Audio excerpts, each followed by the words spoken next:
Hello दोस्तों, नमस्कार। कैसे हैं आप सब? आई होप कि आप सब अच्छे होंगे और खूब बढ़िया से मन लगाकर पढ़ाई कर रहे होंगे। जैसा कि आप लोगों को पता है कि आप लोगों का प्रश्न चल रहा है हिंदी प्रश्न, हिंदी साहित्य का प्रश्न चल रहा है, जो बहुत ही इम्पोर्टेंट प्रश्न रहते हैं और अच्छे से अच्छे प्रश्न रखते हैं, जो परीक्षा की दृष्टि से आप लोगों से पूछे जाते हैं। तो चलिए आज आगे कंटिन्यू करते हैं। ये भी बहुत ज़बरदस्त प्रश्न है, एक से बढ़कर एक प्रश्न है। पूरा देखिएगा, आगे देखिएगा, मज़ा आ जाएगा आप लोगों को।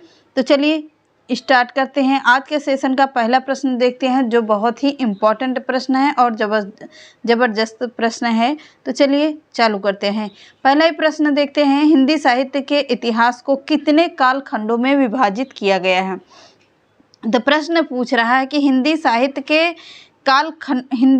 के इतिहास को कितने कालखंडों में विभाजित किया गया है। तो कितने कालखंडों में विभाजित किया गया है? तो 4 कालखंडों में विभाजित किया गया है। कितने कालखंडों में? 4 कालखंडों में विभाजित किया गया है।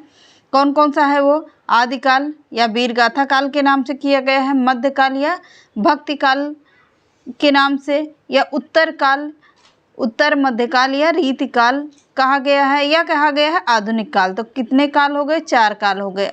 आदिकाल, वीरगाथा काल, या मध्यकाल या भक्ति काल, या उत्तर मध्य काल, रीतिकाल, या आधुनिक काल। चारों काल लिख लीजिएगा आप लोग। आगे देखते हैं, भारत में सर्वाधिक लोगों द्वारा कौन सी भाषा बोली जाती है? तो भारत में सर्वाधिक लोगों द्वारा बोली जाने वाली लैंग्वेज कौन सी होगी? कौन सी भाषा है? तो वह है भाषा हिंदी। हिंदी क्या है? हिंदी देवनागरी लिपि के अंतर्गत आती है। तो कौन सी भाषा होगी? हिंदी देवनागरी लिपि आती है।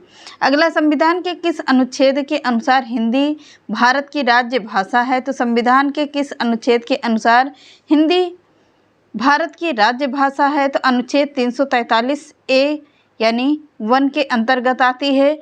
अगला है, हिंदी दिवस किस तिथि को मनाया जाता है? हिंदी दिवस किस तिथि को मनाया जाता है? तो 14 सितंबर को हिंदी दिवस के रूप में मनाया जाता है। अगला है, मैथिली किस राज्य की भाषा है? तो मैथिली है कहाँ की? बिहार की राज्य भाषा। अब पहले हिंदी में कितनी भाषाएं थी? 18 बोलियां थी। 4 कौन सी जोड़ी गई? जो अब पहले शुरू से सुनिएगा। तो पहले 18 बोलियां थी हिंदी में, पहले 18 बोलियों की मान्यता थी। 4 और भाषा जोड़ी गई तो कितनी हो गई? 22 हो गई। वह 4 कौन कौन सी है? बोडो, डोगरी, मैथिली और संथाली। ये 4 भाषाएं इसमें जोड़ी गई तो क्या कितनी भाषाएं बन गई? 22 भाषाएं हो गई। तो चलिए आगे देखते हैं, भारत के प्रथम राष्ट्र कवि कौन है? तो भारत के प्रथम राष्ट्र कवि कौन हैं? मैथिली शरण गुप्त हैं। कौन होंगे? मैथिली शरण गुप्त हैं। अगला है, आधुनिक युग की मीरा किसे कहा जाता है? तो आधुनिक युग की मीरा होंगी कौन? महादेवी वर्मा जी को क्या कहा जाता है? आधुनिक युग की मीरा कहा जाता है।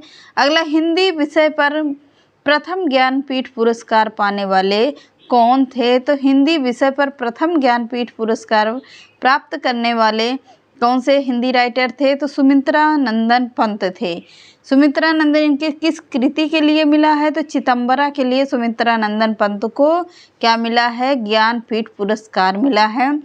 तो प्रश्न पूछता है कि वह कौन सी महिला थी जो हिंदी में प्रथम हिंदी लेखिका के रूप में उन्हें प्रथम पुरस्कार मिला है। कौन सा पुरस्कार? तो ज्ञानपीठ पुरस्कार पाने वाली कौन महिला होंगी? महादेवी वर्मा हैं। किस कृति के लिए मिला है? तो यामा के लिए मिला है। उनकी कौन सी कृति थी? यामा के लिए थी। उर्वशी के लिए रामधारी सिंह दिनकर को मिला है।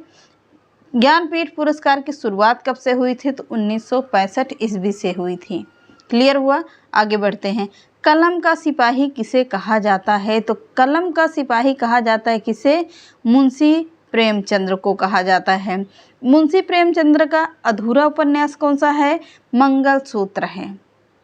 कौन सा है? मंगलसूत्र है। अगला है, साहित्यकार अज्ञेय जी का पूरा नाम क्या है? तो साहित्यकार अज्ञेय जी का पूरा नाम क्या होगा? सच्चिदानंद हीरानंद वात्स्यायन अज्ञेय।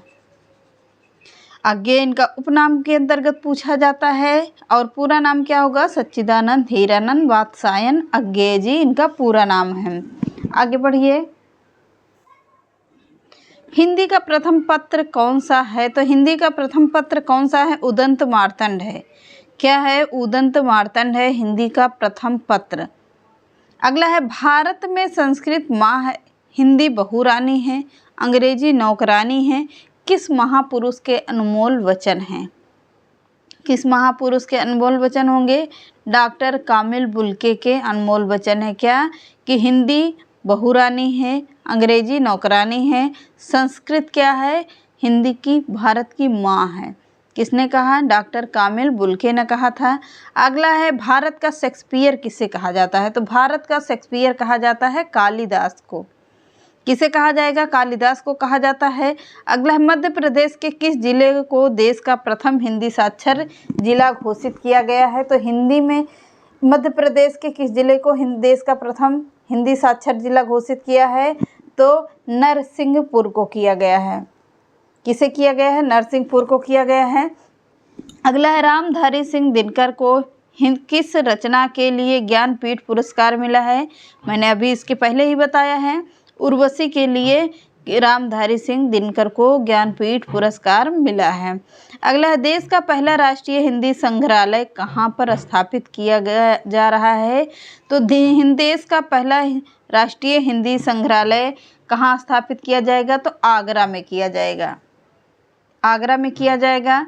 विश्व में सर्वाधिक भाषाएं किस देश में बोली जाती हैं? तो ये तो सभी को पता है, भारत में सबसे ज़्यादा यानी कि कई राज्य की भाषाओं को बोला जाता है भारत में। अगला है, संविधान की 8वीं अनुसूची के अनुसार कितनी भाषाओं को राज्य भाषा के रूप में संवैधानिक मान्यता प्राप्त है? मैंने आपको बताया कितनी? 22 भाषाओं को। पहले कितनी थी? 18 थी। अब कितनी हैं? 22 भाषाएं हैं। आगे बढ़िए, हिंदी की वर्णमाला में कितने स्वर व कितने समस्वर होते हैं? तो 11 स्वर होते हैं और 33 होते हैं समस्वर। कितने? 11 स्वर होंगे और 33 समस्वर होंगे। अगला है, हिंदी में आंसू लिपि के जन्मदाता कौन हैं? तो हिंदी में आंसू लिपि के जन्मदाता हैं राधे लाल द्विवेदी। कौन होंगे? राधे लाल द्विवेदी होंगे, जो हिंदी में आंसू लिपि के जन्मदाता माने जाते हैं। अगला देखते हैं। अगला प्रश्न है, आचार्य रामचंद्र शुक्ल ने त्रिवेणी में किन 3 महाकवियों की समीक्षाएं प्रस्तुत की है? तो वह 3 कवि कौन से हैं? सूरदास हैं, तुलसीदास हैं और मलिक मोहम्मद जायसी हैं। कौन से 3 कवि होंगे? सूर, तुलसी और जायसी। अगला, आत्मजयी के रचयिता कौन है? तो आत्मजयी है कुंवर नारायण की रचना है। अगला है, आत्मनिर्भरता निबंध के रचनाकार कौन है? तो आत्मनिर्भरता निबंध के रचनाकार कौन होंगे? बाल कृष्ण भट्ट हैं। कौन है? बाल कृष्ण भट्ट हैं। अगला देखते हैं, आधुनिक मानव के हाल का पूर्वज कौन है? तो क्रोमय गणन मनुष्य हैं। आगे बढ़िए, आधुनिक युग की मीरा किसे कहा जाता है? महादेवी वर्मा को कहा जाता है। आधुनिक युग के चरण कौन है? तो आधुनिक युग के चरण है रामधारी सिंह दिनकर जी। कौन होंगे? रामधारी सिंह दिनकर हैं। आंध्र प्रदेश की राजकीय भाषा कौन सी है? तो आंध्र प्रदेश की राजकीय भाषा है तेलुगु भाषा। अगला प्रश्न देखते हैं, आसमान पर चढ़ाने का अर्थ क्या होता है? अत्यधिक प्रशंसा करना। अगला प्रश्न देखते हैं, इतिहास शब्द का शुद्ध विशेषण क्या है? तो इतिहास का शुद्ध विशेषण होगा ऐतिहासिक होता है। अगला प्रश्न है, ईदगाह कहानी के रचनाकार कौन है? तो ईदगाह कहानी है किसकी? मुंशी प्रेमचंद की कहानी है ईदगाह। अगला प्रश्न देखते हैं। अगला प्रश्न है, रीत संप्रदाय के संस्थापक कौन थे? तो रीत संप्रदाय के संस्थापक हैं आचार्य वामन। कौन होंगे? आचार्य वामन हैं। अगला प्रश्न है, हिंदी में काव्य शास्त्र के प्रथम आचार्य कौन हैं? तो हिंदी में प्रथम आचार्य कौन होंगे काव्य शास्त्र के? तो केशव दास को माना जाता है। किसे? केशव दास को। कठिन काव्य का प्रेत केशव दास को कहा जाता है। अगला है, साहित्य शब्द किस शब्द से बना है? तो साहित्य शब्द सहित शब्द से बना है। क्या? साहित्य शब्द। अगला प्रश्न है, हिंदी साहित्य में जीवनी साहित्य का प्रारंभ कौन से युग में हुआ है? तो हिंदी साहित्य में जीवनी साहित्य का प्रारंभ हुआ है भारतेंदु युग में हुआ है। अगला प्रश्न है, हिंदी भाषा और साहित्य के लेखक हैं, तो हिंदी भाषा और साहित्य के लेखक कौन होंगे? श्याम सुंदर दास जी को माना जाता है क्या? हिंदी भाषा और साहित्य के लेखक माना जाता है। अगला है मनुष्य और सामाजिक प्राणी है। मनुष्य एक सामाजिक प्राणी है, यह कथन किसने कहा है? तो किसने कहा है? अरस्तु ने कहा है। अगला है भाषा किसे कहते हैं? तो भाषा किसे कहते हैं? मनुष्य अपने मानसिक विचारों की अभिव्यक्ति के लिए जिस माध्यम का प्रयोग करता है वह भाषा कहलाती है। तो क्या कहलाती है? वह भाषा कहलाती है। भाषा किसे कहते हैं? तो मनुष्य अपने मानसिक विचारों की अभिव्यक्ति के लिए जिस माध्यम का प्रयोग करता है वह भाषा कहलाती है।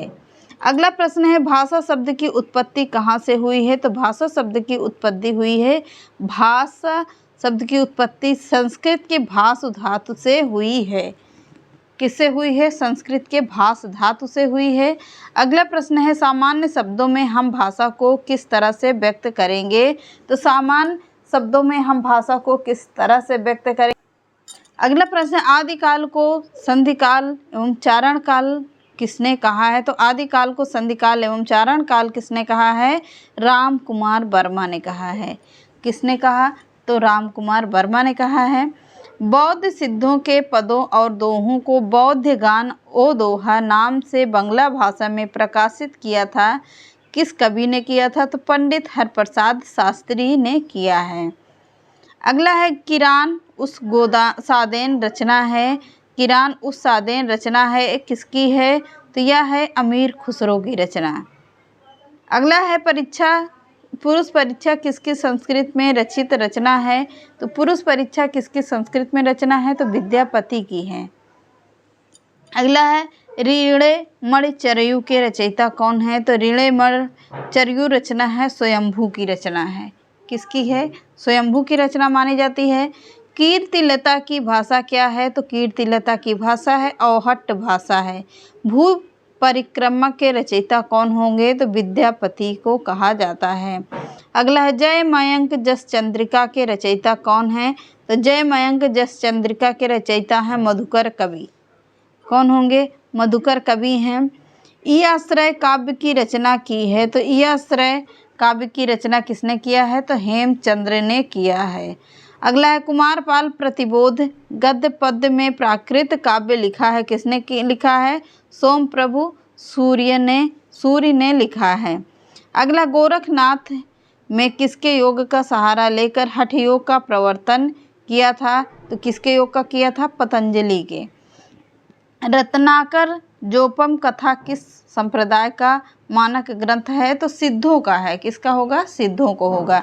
ये रहे आज के इम्पॉर्टेंट 50 प्रश्न जो आप लोगों की परीक्षा की दृष्टि से बहुत ही इम्पॉर्टेंट हैं।